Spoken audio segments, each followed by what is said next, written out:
मनोज जरांगे पाटील यांनी महायुती सरकारला इशारा दिलाय।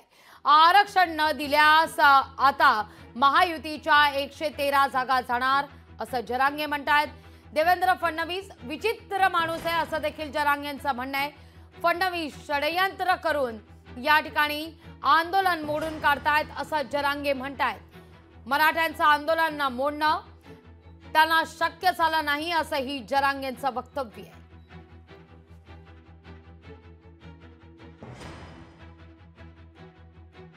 इतका चाभरा माणूस चालता चालता मोडीतो बा कोणाचा खेळ।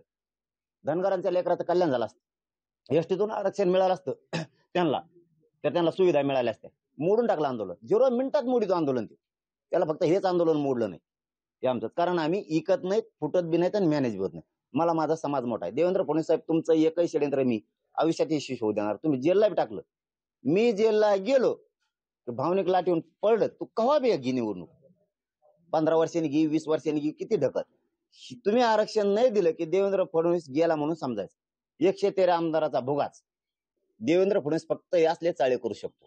फुटा पाडणे नसता मग जेलला टाकायच्या धमकीने त्याच्याकडून माणूस घेणे, याच्यातून पुरतं भाजप संपवायला फक्त देवेंद्र फडणवीस जबाबदार आहे। पुरं भाजप संपणार आहे। देवेंद्र फडणवीस द्वेषी माणूस आहे, मराठा द्वेषी माणूस आहे।